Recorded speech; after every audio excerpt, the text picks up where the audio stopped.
No vídeo de hoje eu quero falar sobre um pouco sobre a fonética do idioma inglês e como isso se reflete na parte escrita do idioma. Muitas vezes a gente acaba analisando algumas palavras por conter uma letra repetida, em sua grande maioria uma consoante. A gente pensa que é um certo capricho do idioma e na verdade não é, tá bom?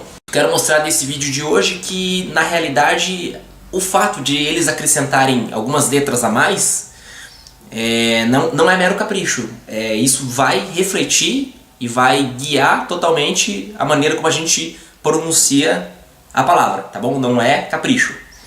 Antes de mais nada, a gente tem que entender, ter em mente que bom, você que já fala inglês ou estuda há algum tempo considerável já deve ter percebido o quanto as vogais do idioma do inglês são instáveis.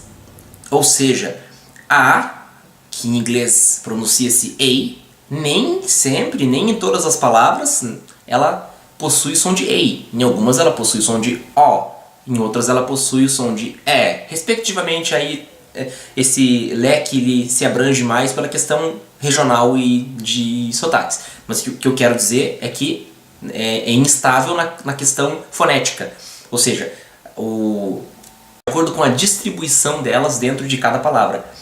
A vogal E, que em inglês se pronuncia I, nem sempre a gente lê ela como I. Em alguns sons sai de E. A letra O, vogal O, que em inglês pronuncia-se O, nem sempre pronuncia-se O. Em alguns ela pronuncia-se O. Em algumas palavras pronuncia-se O.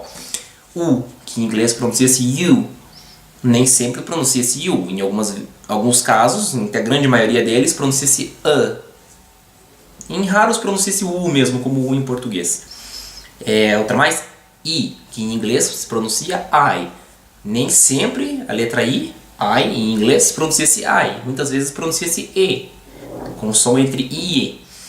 Então, tendo isso em mente, a gente entende que na realidade, o acréscimo de uma vogal, de uma consoante a mais, ela vem para justamente decidir qual é o som de fato da vogal, que a gente já viu agora há pouco, acabei de citar exemplos, são muito inconstantes. Legal? Vou dar uns exemplos aqui, ó. Admit, que é em inglês o verbo admitir. A gente percebe que admit, o verbo ele tem um i no final. A penúltima letra é o I, e um T no final mudo, T, em inglês. Mas quando a gente vai colocar isso no gerúndio ou no passado, admitting, nota-se que aparece um novo T, com dois T's, two T's. Justamente porque o som, nesse caso o som do I está fechado, tá o que eles chamam de unstressed. Tá bom? Perdão, tá stressed. Para que o som não fique unstressed. Ou seja, não soe admired. Entenderam? Bacana, né? Um outro exemplo é a palavra cop, que na verdade é uma gíria muito usada na língua inglesa atualmente, principalmente nos Estados Unidos, para se referir ao policial militar, o cop, o tira. Tá? Se a gente for colocar como verbo, porque todo substantivo, ou quase todos em sua, né, com uma rara ou outra rara exceção, por aí e por ali, todo substantivo pode ser aplicado como verbo, tá? Eles fazem bastante disso. Em inglês, como é uma língua que não tem conjugação, então pega um substantivo e joga-se, usa-se como verbo. No caso cop, se eu fosse falar cop, policial, digamos, né, o verbo seria don't cop me, não queira bancar o policial. He was copying, he was copied. Então você adicionaria um segundo P no cop para que a leitura fonética da palavra continue sendo copied. Já se você não acrescentar esse T, esse P, esse segundo P, ficaria C-O-P-E, correto? E D no final porque é verbo regular. Ficaria coped.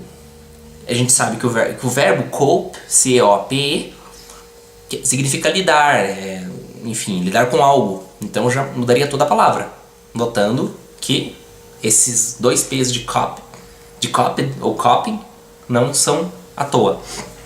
Um outro exemplo que eu trouxe aqui, cute, significa fofo.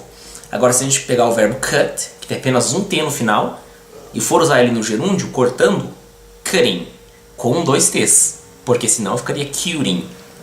Entenderam? Bacana, né? Um exemplo aqui para finalizar, com a letra E, I, in English, mere, M-E-R-E, mere, significa mero. Outra palavra com E, herb, H-E-R-B. O som já muda um pouco, porque o E, nesse caso do herb, ele é precedido por outras 2 consoantes. Então ele ficou um som de um som mais stressed.